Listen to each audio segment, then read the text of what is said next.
Hello, everyone. Today we're going to look at work, power, and energy, and we're going to focus primarily on the work portion of this. And then tomorrow we'll look at power, and then the next day we'll look at potential and kinetic energy. So, what should we be able to have at the end of this? You should have some idea of what work is. Now, you might understand work in terms of you go to work and you get a paycheck. Well, yes, while you're at quote unquote work, you're doing work, but in physics, we need to have a very structured definition of what work actually is. So we're going to go over that. We're going to look at the work energy theorem a little bit later on. And if we get time, we're going to look at some machines by the end of the week, but we'll see where things come out. So I said that we needed to have a more specific definition in terms of what work is. So what you need to write down for your notes would be the following information right in here. Okay, so what exactly is that definition of work? In physics, work represents a measurable change in a system. Again, do not focus on or get hung up on the term system. The system is just talking about what objects we're referring to. So in my picture on the right-hand side, our system would involve the brick wall and the person pushing on it. All right, so a measurable change in a system caused by a force. Now we're going to be a little more specific with that definition in just a minute. But what does work mean? Here you have a person that's pushing on the brick wall. They're applying a force to the left like this. Now, that person might become completely exhausted. If that person tries as hard as they will and that brick wall does not move, then our object, that wall, if it does not move, no work was done. All right. In order for work to be accomplished, there needs to be a change that occurs in that position of the brick wall. If no work is accomplished, then we know that that brick wall is not moved. Now, if we look down at the bottom, on the bottom picture, now if this person is applying a large enough force onto the wall that it actually causes the wall to move in the direction of the applied force. So this is our applied force right here. This is our applied force right here. If they apply a large enough force to cause a change in the position of that brick wall, then work was done. So our definition, we have to have a measurable change. We have to have movement occurring in the direction of the applied force. We want to make sure that we have everything written down right here on your notes. All right. So work, if you push a box with a force of 1 Newton. Now, Newton, we know that Newton's is describing force. So this guy right here, that would be 1 Newton right here. Through a distance of 1 meter. So distance is measuring. We have 1 meter right here. How much work have you done? Well, if we're looking at determining what work is force, that 1 Newton, that's applied through a distance of 1 meter. That means that you have done 1 Newton meter worth of work. And in physics, we abbreviate this Newton meter with the term joule. All right. So James Prescott Joule helped to identify what exactly 1 joule worth of work actually equates to. So we use the joule for our unit of measurement. Now in the chemistry half of the year, we're going to describe that amount of energy or amount of work that can be done in terms of calories. And you might be familiar with that with your food that you eat. There's a certain amount of potential energy associated with that food, right? So you saw in that last problem the last thing right here. I had newtons times meters. Well, that's our formula. You most definitely want to have this written down in your formula sheet and in the notes that you're going to turn in a little bit. So if we have our object right here, so we have a mass that we need to move. In order to get that mass to move to the right, I have to apply a force onto this. All right, now, as long as the force is parallel to the direction of movement, so right here, our distance that this thing is going to be moving, it's to the right. We are literally pulling this object straight to the right, right like this. I'm not pulling up, I'm not pulling down, I'm pulling parallel to the direction of motion. Our formula is going to be work equals force times distance. Now, the units of measurement, you need to make sure that you understand what those units of measurement are, because that will be an easy way for you to match up our formulas in the homework that you're going to have for tonight. All right, but what happens if you apply that force at an angle? All right, if you apply this force at an angle and you want to have this down, so I'll put a little X up here. We need to put this down in our notes. If we apply that force at an angle, we need to go back to the vectors unit. If we apply a force, and I'll zoom back out on this, if you apply some force, we're pulling upwards on this, all right, and that color isn't very good, so I'll change the color here for us. All right, so if we're applying a force upwards like that, from the vectors unit, you should realize that part of our force is directed upwards, all right, and part of our force is directed to the left. If that thing is pointing, let's say, to the northwest, this part is our north, that part is our west, or up and to the left. All right, now, when you pull upwards on that rope, that upward force, this part right here, is not going to move your wagon to the left. The only portion that's actually going to get that wagon moving to the left is the actual force right here. So if the left component, this one right here, if that's the only force that's actually moving that forward, we need to adjust our formula just a little bit. And that's where this cosine theta comes into play. We need to know what the angle is. So I'm going to blow up our picture here. And we had one force, that was our 4 newtons right here. We had the upward force, that was our 3 newtons here. And then you had the actual pulling of the rope right here, and that was 5 newtons. Now, to determine how much work was actually done, you need to know what the angle is right here. All right, so when we were talking about the vectors unit, we had to label up our sides. This is our opposite side. This is the hypotenuse, and then this is the adjacent side. So where does the cosine theta come into play? Well, if I know that the force is 5 newtons, and let's say that the distance that we've moved this is 10 meters, I did not have that 5 newtons of force applied to the left direction. So I would have to multiply this by cosine theta. So I don't know what the angle is, so I'm just going to put theta here in order to figure out how much work was actually done. So we need to make sure that anything that's at an angle, you must add in the cosine theta, because we would have cosine is our adjacent side right here. Cosine is adjacent over hypotenuse right here. All right, so we need those 2 pieces of information right there.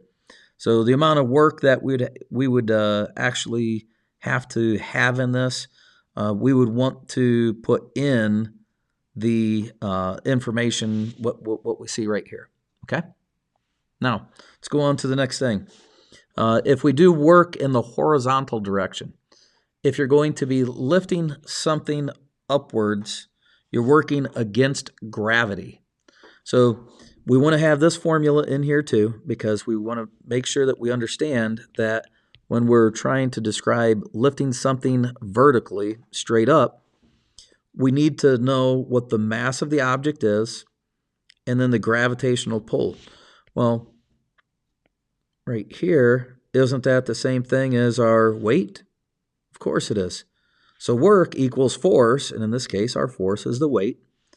And then the h, that's how high the object's being lifted. Wasn't that distance upwards? Yeah. So you see that this is the same formula that we were having before. Now, what happens if we have something that's being lifted up and then we start walking to the right? So if we have a set of dumbbells that somebody's going to be lifting straight up into the air, okay, so now my dumbbells, they have been lifted upwards, so now they're up here. They're being held at arm's length above the person's head, and then we start walking like this, all right? The question is, when you are holding those barbell or the barbell above your head, and then you start walking like this, are you still doing work vertically on those dumbbells? The answer is no. See, you are holding those dumbbells straight up into the air. Your applied force right here is upwards. So are we applying are we doing work in the vertical direction? We could solve this by saying, all right, if we have force, all right, and that's that applied force upwards, times the distance that we walked, let's say it's 10 meters, okay, times cosine theta. Well, our angle here is a 90-degree angle. So if we put in cosine 90 degrees, what we're going to find is that cosine 90 equals 0. Cosine 90 is 0. 0 times anything is 0. So our applied force that we were talking about is acting upwards. Yes, I did work lifting the object, but did I do work on the barbells as I walked forwards, holding the barbell upwards? Well, this force is acting upwards.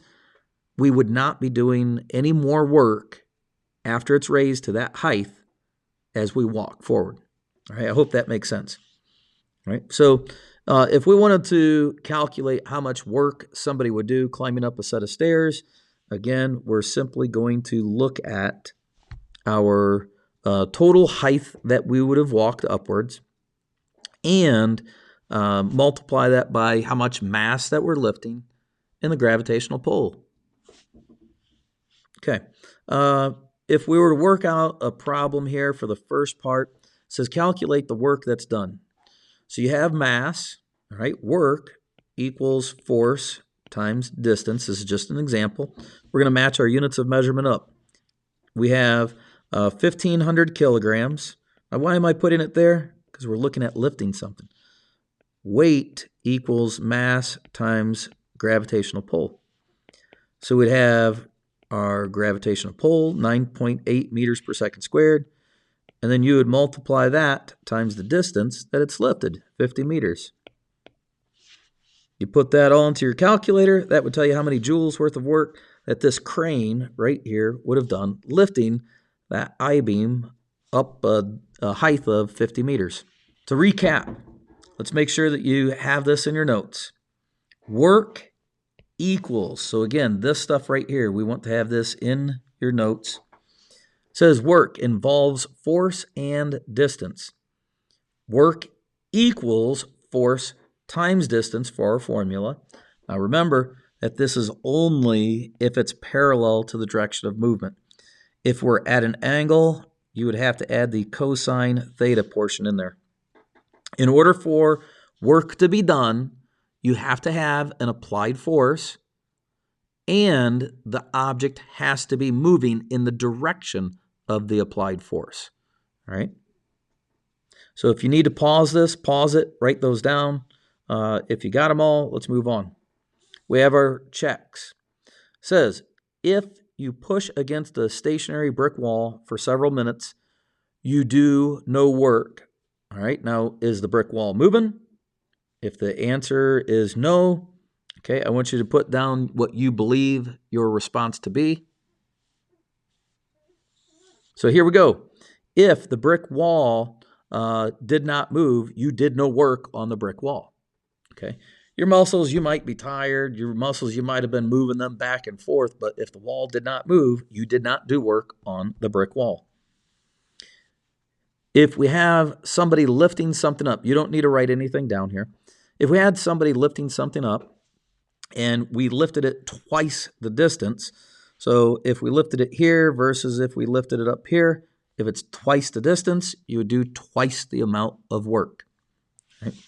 So in our example here, we have a young lady that she's lifting the barbell above her head.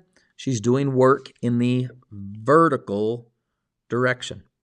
Right? We could take whatever our mass of our barbells are, multiply it by the gravitational pull of the earth, and then multiply that by the distance from the floor to the top of where she would be holding the barbell.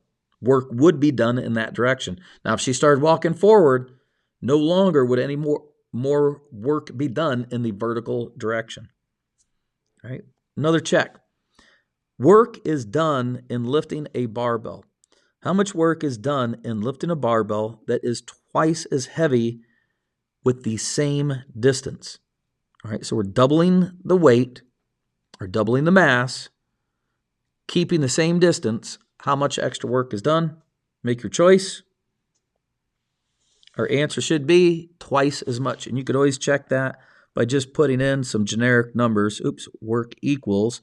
If we had 5 newtons times 10 meters, if we doubled that weight to be 10 newtons for a distance of 10 meters, we'd have 50 joules worth of work. And then when we doubled that weight, we doubled the amount of work that would be done. Right. Next question. You do work when pushing a cart with a constant force. If you push the cart twice as far, then the work you do is, make your choice, would be twice as much. Again, we could just put in some generic numbers. Work, we have 5 newtons times 10 meters. It's going to be 50 joules worth of work. If you have the same weight that you're going to be moving, but now you have it in 20 meters, now you're doing 100 joules worth of work, twice as much. Right? What we're ready for are some story problems. If you don't want to watch the rest of this video, you're good to go. You just have to answer those questions on a separate piece of paper using the guess method. If you need help solving the problems, you are going to have to watch the remaining portion of this video. Okay, in the remaining portion of the video, I'll go over every single setup and every single answer. You should get a perfect on the assignment if you follow along. All right, but there's no skipping. You'll have to watch the whole thing. All right, story problem time. On problem set 1, you'll have to have this up on your paper. I'll read them off, and you'll have to fill in the information from that. So question 1, it says a force of 800 newtons. All right, so that's going to be force is 800 newtons. Is needed to push a car across the lot. 2 students push the car a distance of 40 meters. How much work is done? All right, so we're trying to solve for the work, and our formula for work is force times distance. Now, we are going to say that they are pushing parallel with the surface, so we don't have to put the cosine theta thing in. So you're going to have 800 newtons times your distance of 40 meters, and our work done, you'll have to put that into the calculator and then solve for your amount of work done. But our unit here is going to be joules. So I'll set them up. You have to answer them. Question 2. Question 2 on the problems says, how much work is done to lift a 60-kilogram crate? So 60 kilograms, that's talking about mass, a distance of 10 meters. All right, so we're trying to figure out our work. Work equals force times distance, but in this case, our work is the weight since we're lifting it vertically upwards. So this would be mass times gravity times distance. And we'll plug our values in here. You've got 60 kilograms. Gravity is 9.8 meter per second squared. And then our distance here, 10 meters. So you plug in your values and you get your answer. Let's go to number 3. Number 3 says a worker lifts a crate from one floor to the next of a warehouse. A force of 48 newtons, all right, so force 48 newtons is exerted through a distance. Distance equals 40 meters. With a pulley system, how much work is done? All right, so we're again trying to find work. Work equals force times distance. Since we're lifting vertically, our force is actually the weight of the object. So work equals, you got 48 newtons times your distance of 40 meters. You've got your work done. Okay? Let's go to number 4. Now, if I go too quickly, you can slow down the video and pause it. This one says a package weighs, all right, so I'm just going to put in FW, 35 newtons. It says a person carries the package from the ground to the 5th floor of an office building or 15 meters upwards. So distance equals 15 meters. Part A says, how much work does the person do on the package? All right, so work. Weight times distance. So you have 35 newtons. That's our weight. We have a distance of 15 meters. All right. So pretty simple. We've got your answer right here for part A. So I'll put A like this. It says part B, if the person weighs 750 newtons, how much total work is done? All right. This is where we're going to have to think about the weight being lifted upwards. See, the person is lifting the 35 Newton object, but they're also lifting themselves. So you have a total weight that's being lifted right here. So we have to look at the total weight. I'll put total weight of the person and the object times the distance that we're actually moving this. So our total weight would equal, there you go. We have question 5. We're moving along here. Question 5. It says, in order to change a tire, we have a force of 80 newtons. So force is 80 newtons. And it's going to be exerted on a handle of a screw-type bumper jack. The handle to which the steel shaft is attached has a radius. All right, so a radius here equals 0.5 meters. The handle revolves, all right, so we're going to have total, I'm going to put revolutions. Revolutions equals 30. It says how much work is done. So this one, we have to look at the distance that that person actually moves the actual handle. Well, if we know the radius is 0.5, we need the circumference of that. So we're going to have the total distance is the circumference all the way around this whole thing, and that's going to be 2 pi r. All right, so the circumference, we got to use that. We can't just use 0.5 because the person didn't move it outwards. We rotated the handle. So our work here, we have force times distance. Now the distance here is this guy. So I'm going to put that in. 2 pi r. We have work equals, our force used is 80 newtons times 2 pi. We'll have 3.14 times a radius of 0.5. Now here's the key. Here's the key. That's going to be, this is 1 revolution, right? Oop, if I'd spell revolution right. 1 revolution. You've got 30 of them. So what we have to do is you have to acknowledge that you're going to have to multiply that by 30 times because that's the number of times that they move this jack. All right. So Once you get all of that plugged in, you'll know how much total work is actually done moving that jack handle all the way around 30 times. You have question 6. Question 6 here, we have what is the weight of a 49 kilogram crate? All right, FW, hold on. If we're doing this right, we want mass equals 49 kilograms.